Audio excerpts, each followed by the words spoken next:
Tim penyusun materi debat publik pemilihan Bupati dan Wakil Bupati Ponorogo tahun 2020. Dr. Agus Mahfud Fauzi, MSI, lahir di Ponorogo, 16 Agustus 1976. Dosen Universitas Negeri Surabaya dan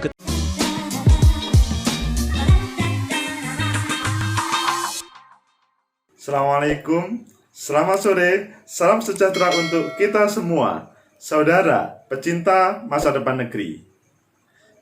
Ayo kita mereview debat publik yang telah dilaksanakan oleh Komisi Pemilihan Umum Kabupaten Ponorogo. Tentunya debat yang pertama, karena nanti kita akan menikmati juga debat yang kedua. Debat yang pertama membahas tentang bagaimana menghadirkan kesejahteraan di masyarakat Ponorogo dan bagaimana caranya memajukan daerah. Ya, debat itu dilaksanakan di Sasana Praja, sebuah gedung yang menarik bagi masyarakat Ponorogo untuk menontonnya. Ayo kita lihat dahulu sepintas saja sebelum kita mereview. Nanti kita review hasilnya dan sesudah itu kita hubungkan dengan proses-proses lain, baik debat yang kedua ataupun nanti 9 Desember 2020. Ayo kita lihat dahulu.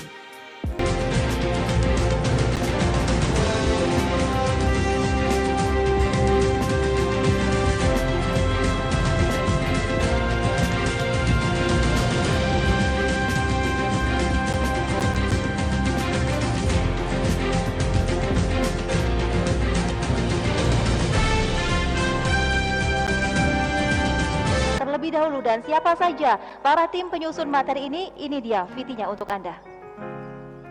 Tim penyusun materi debat publik pemilihan Bupati dan Wakil Bupati Ponorogo tahun 2020. Dr. Agus Mahfud Fauzi, MSI, lahir di Ponorogo, 16 Agustus 1976. Dosen Universitas Negeri Surabaya dan Ketua Pusat Studi Perubahan Sosial dan Media Baru Universitas Negeri Surabaya. Dr. Aksin Wijaya SH, SAG, MAG, lahir di Sumeneb 1 Juli 1974. Direktur Pasca Sarjana Institut Agama Islam Negeri Ponorogo. Dr. Andes Sugeng Wibowo, MH, lahir di Banyumas 7 September 1968.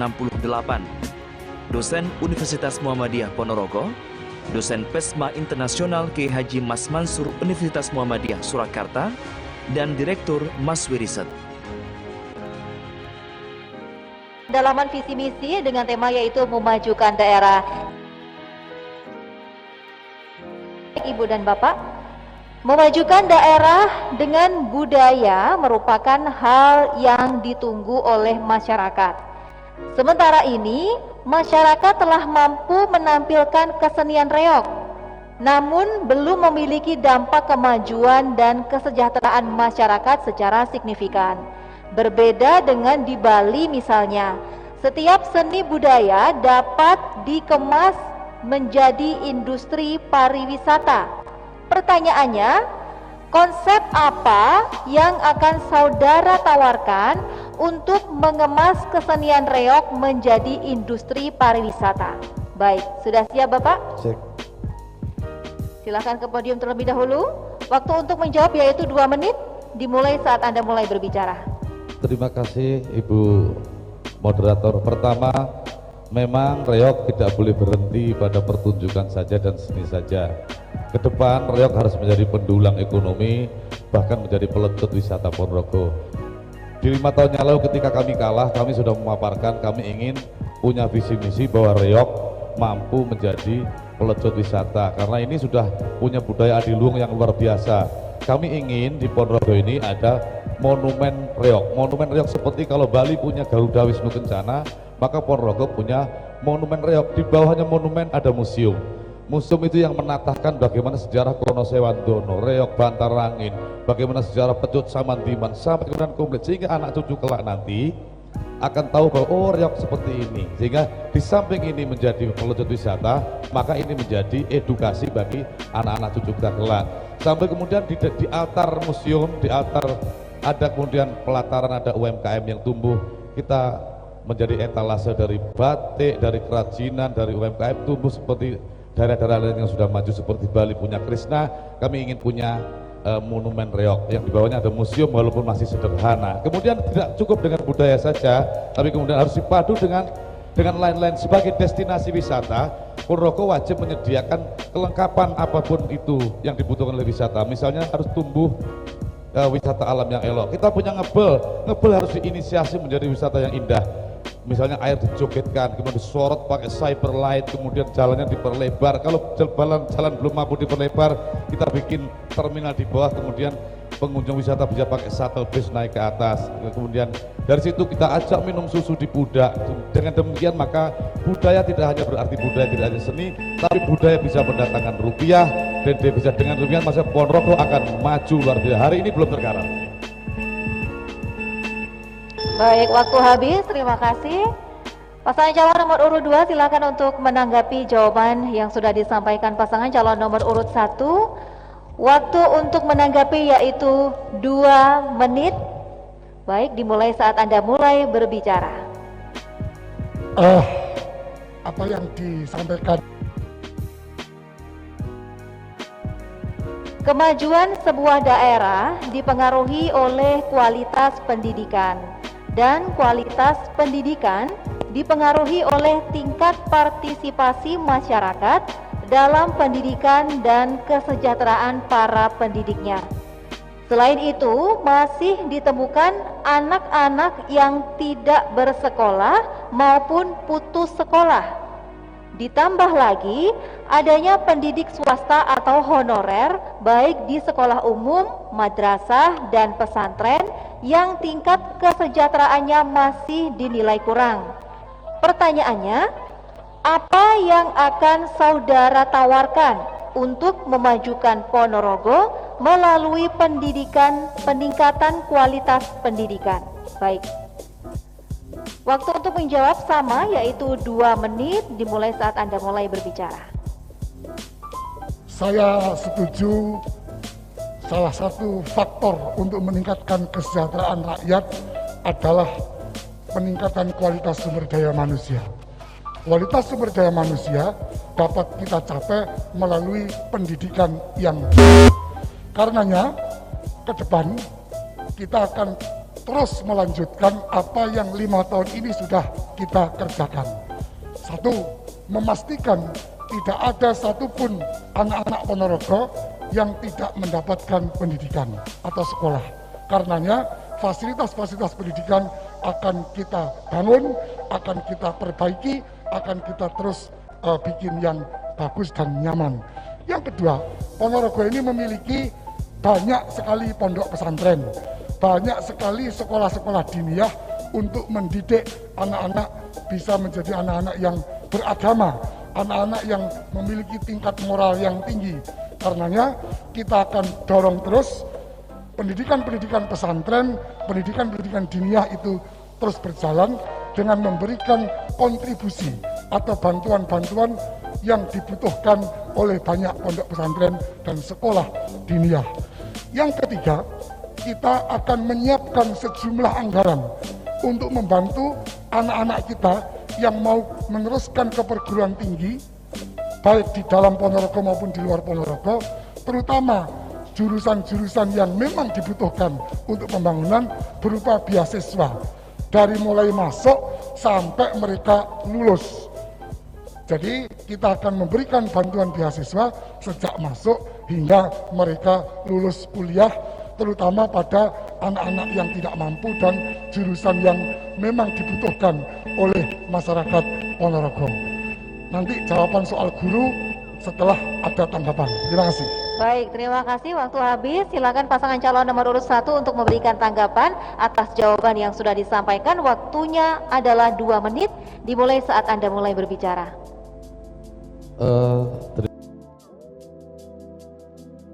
Hadirin dan juga pemirsa, kita sudah sama-sama menyimak penjelasan dari masing-masing pasangan calon. kemudian menjawab pertanyaan dari tim penyusun materi, dan mengenai tema memajukan daerah. Selanjutnya di segmen berikutnya akan ada debat terbuka antara dua pasangan calon bupati dan wakil bupati dengan tema meningkatkan kesejahteraan masyarakat. Untuk itu, tetaplah bersama kami. Itulah debat publik yang pertama kali di Sasana Praja oleh Komisi Pemilihan Umum Kabupaten Ponorogo. Menarik kan? Ayo kita bahas satu persatu atau kita review apakah sesuai dengan harapan dari Komisi Pemilihan Umum, begitu juga oleh masyarakat atau tidak. Dalam pidatonya, Ketua KPU Pak Munajat mengatakan debat publik itu digunakan untuk sosialisasi visi, misi, program dari pasangan calon. Ya, kedua pasangan calon telah menyampaikan meskipun waktunya sangat terbatas. Kalau berbicara kurang ya kurang, tetapi minimal sudah menyampaikan visi, misi, program tersebut. Saudara-saudara bisa menilai bagaimana cara menyampaikan tersebut. Yang kedua, kata Ketua KPU, debat publik yang pertama itu digunakan bagaimana mendalami. Kalau pertama tadi sosialisasi, ini mendalami visi misi program. Ya, dihadapkan dengan beberapa pertanyaan yang dihadirkan oleh panelis. Salah satunya saya. Ada 3 panelis yang merumuskan berbagai pertanyaan setelah mengelaborasi bagaimana Ponorogo kekinian. Dihadapkan dengan berbagai permasalahan, para pasangan calon menjawab apa yang dikoreksi, apa ada yang dirancang untuk ke depan. Ya, keduanya menghadirkan tanda tanya bagi masyarakat. Mungkinkah calonku, maka setiap calon atau setiap pemilih itu mempunyai harapan. Apakah mempunyai kesamaan dengan sang pemilih? Kalau iya, sangat mungkin dia akan konsisten untuk memilih yang bersangkutan. Tetapi kalau tidak, nggak tahu juga. Yang ketiga adalah, ini masih juga ada hubungannya dengan yang kedua. Kata Pak Munajat, bagaimana debat publik visi misi program itu selanjutnya bisa berpengaruh terhadap pemilih untuk memberikan hak pilihnya pada 9 Desember 2020, supaya tidak memilih sang calon seperti memilih kucing dalam karung, tidak mengetahui.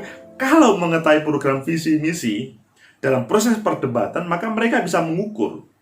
Meskipun masing-masing pemilih mempunyai standar terkait dengan apa yang menjadi klarifikasi atau bahkan sebelumnya apa yang menjadi visi misi program Ponorogo selanjutnya. 3 hal tersebut yang diharapkan oleh KPU Ponorogo, dan menurut saya kedua pasangan calon itu sudah menampilkan, meskipun ya belum sempurna, ya kita paham ini adalah debat yang pertama, masih ada debat yang kedua dan ketiga dan selanjutnya. Intinya maka masih ada waktu untuk menampilkan total visi, misi, program pasangan calon tersebut. Jadi jangan kecewa dengan debat yang pertama kemarin. Intinya bahwa masih ada waktu untuk melihat visi, misi, program secara sempurna. Pada awal, Ketua KPU juga menyampaikan semoga debat ini juga bisa menghadirkan atau menampilkan tahapan pilkada sesuai dengan harapan, yaitu langsung, umum, bebas, rahasia, jujur, dan adil. Tetapi yang lebih penting, kata Ketua KPU, bagaimana semuanya sehat menghadapi pilkada 9 Desember nanti. Sehat para penyelenggaranya, sehat para pasangan calon dan timnya, dan sehat juga semua pemilih di Ponorogo. Kalau sehat semuanya, ada indikasi kemungkinan pilkada di Ponorogo akan sukses. karena tidak ada ketakutan untuk datang ke TPS menggunakan hak pilihnya. Karena sementara ini memang suasana COVID-19, khususnya pandeminya, itu masih menjadi ancaman. Dan setiap personel penyelenggara super hati-hati untuk menyiapkan hal tersebut dengan ya semaksimal mungkin. Saudara, pecinta masa depan negeri, apa yang disampaikan oleh Ketua KPU, saya melihatnya pada debat publik yang pertama sudah tercapai. Apakah hal itu berpengaruh atau tidak terkait dengan pemilih? Ayo kita lihat bagaimana pasangan calon menyampaikan jawaban ketika moderator memberikan kesempatan untuk menyampaikan visi misi yang pertama pada waktu segmen pertama, segmen kedua, segmen ketiga menjawab pertanyaan para panelis, dan ke-5-6 mereka pasangan calon menjawab pertanyaan antar lawan atau antar kontestan lain. Dalam hal pertama, segmen pertama, yaitu visi misi. Ya, visi misi saya katakan mulai awal tadi belum sempurna disampaikan pasangan calon kepada pemilih. Ya mungkin ini adalah segmen yang pertama, dan kebetulan juga masih dua tema besar, kesejahteraan, menghadirkan kesejahteraan masyarakat Ponorogo, dan bagaimana memajukan daerah Ponorogo. Masih belum sempurna tentunya. Dalam dua hal itu pun sebetulnya kalau disampaikan total, ya memang masih membutuhkan waktu juga. Nah ini memang dalam hal segmen pertama ini, pasangan calon, kedua pasangan calon 1, pasangan calon 2 harus pandai. Ini menjadi pembelajaran untuk tampil debat yang kedua dan selanjutnya nanti, supaya tidak habis waktunya untuk ya berretorika, karena targetnya adalah visi misi program tersampaikan kepada seluruh pemilih di Ponorogo. Mereka, para pasangan calon, tidak mungkin satu persatu pemilih didatangi. Yang paling efektif ya debat ini. Meskipun tidak datang ke rumah para pemilih, pemilih melihat di televisi atau media sosial, maka mereka secara langsung bisa menyapa. Maka pentinglah bagi para pasangan calon nanti pada waktu debat kedua untuk memaksimalkan waktu untuk segmen pertama ini. Segmen kedua dan ketiga. Segmen kedua dan ketiga menjawab pertanyaan dari para panelis atau tim perumus yang dibacakan oleh moderator. Saya melihat dua pasangan calon menjawab dengan apa yang menjadi visi misi programnya. Maksudnya menggali secara mendalam terkait dengan apa yang akan dibawa untuk Ponorogo ke depan. Pasti pro kontra muncul. Setuju tidak setuju terkait dengan pasangan calon, baik antar pasangan calon atau tim atau seluruh masyarakat pasti datang. Tetapi semua akan bisa menilai kalau pengusungnya atau pendukungnya atau simpatisannya pasti akan mendukung calonnya, apapun jawabannya. Tetapi ayo kita berpikir secara jernih terkait dengan benturan gagasan visi misi program tersebut. Apakah sudah sesuai dengan harapan? Yang pasti dari panelis, dua pasangan calon sudah menjawab dan sudah berdialektika untuk membenturkan pemikiran-pemikiran untuk kebaikan Ponorogo. Sangat menyenangkan, keduanya hormat terhadap pertanyaan yang dihadirkan para panelis. Diindikasikan bahwa ditandai dengan semuanya menjawab tidak menolak, tetapi bahwa pertanyaan panelis masuk akal untuk dihadirkan di Ponorogo.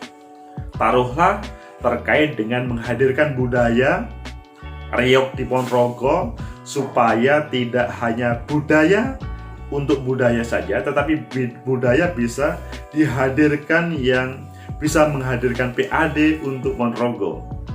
Begitu juga pendidikan, tidak hanya bantuan saja, tetapi pendidikan bisa menghidupkan segalanya. Bahkan para guru, ustadz itu selanjutnya merasa senang dengan aturan pelaksanaan yang dipimpin oleh pemerintah daerah Ponorogo. Iya, saya pikir saudara semuanya sudah bisa menilai segmen kedua, segmen ketiga, bagaimana kedua pasangan calon menampilkan jawaban terbaiknya. Kemudian segmen ketiga dan segmen keempat ini agak semangatnya tinggi, dua pasangan calon. Sifatnya semacam pengen mengetahui secara mendalam, bukan ngetes ya. Ini mengetahui secara mendalam apakah memang pasangan satu ditanya oleh pasangan dua, atau sebaliknya pasangan dua ditanya oleh pasangan satu, itu sudah siap untuk menjadi kepala daerah dan wakil kepala daerah di Ponorogo ini. Dan kalau kita melihat jawabannya, saudara bisa menyimpulkan sendiri semuanya. Yang pasti mereka, kedua pasangan ini adalah menjawab secara maksimal terkait dengan visi misi program sampai penggaliannya. Saudara, pecinta masa depan negeri, mungkin kita bisa menilai terkait dengan proses debat itu semuanya berdasarkan pemahaman kita secara bersama. Kita kepada pasangan satu, kepada pasangan dua, bolehlah semuanya memberikan masukan bagaimana membangun Ponorogo. Yang pasti, ini atau sebentar lagi kita menghadapi debat publik yang kedua, dan temanya agak berkembang, maksudnya tidak seperti kemarin yang hanya bagaimana kesejahteraan dan memajukan daerah Ponorogo, tapi berkembang. Nah, para pasangan calon perlu didukung, di backup berbagai materi supaya pada debat yang kedua nanti itu lebih matang lagi. Tetapi sekali lagi tadi kita mau mengevaluasi ya, atau memberi masukan. Pertama masukannya adalah semoga pasangan satu, pasangan dua dalam proses debat publik yang kedua nanti itu memperhatikan timingnya, waktunya, supaya tidak habis waktunya. Yang kedua, memperhatikan apa yang menjadi perintah dari moderator. Karena perintah dari moderator itu sudah menjadi kesepakatan antara tim 1 dan tim 2, sehingga seharusnya dua pasangan calon ini paham, sehingga tidak meninggalkan, kok begitu ya? Nah, itu yang perlu. Kemudian yang ketiga adalah kedua pasangan calon ini memang perlu mendekati masyarakat dengan berbagai caranya, apalagi dalam pandemi COVID ini, untuk menampilkan visi misi dan programnya itu sesuai dengan kebutuhan masyarakat, bukan top down yang tidak ada hubungannya dengan masyarakat. Sehingga ya nanti kalau memang menggunakan 3 masukan tersebut, maka pasangan calon tidak akan kehabisan waktu. Juga pasangan calon tidak tertinggal oleh waktu. Tertinggal oleh waktu itu ya habis di retorika. Kalau boleh mengkritik juga, pada waktu debat pertama kemarin semangatnya sungguh luar biasa. Semangat itu ketika ditampilkan di publik kadang-kadang lupa terkait dengan waktu. Semoga pada debat yang kedua nanti kedua pasangan calon, pasangan 1, pasangan 2 lebih mempersiapkan lagi, meskipun kemarin menurut saya sudah bagus lah.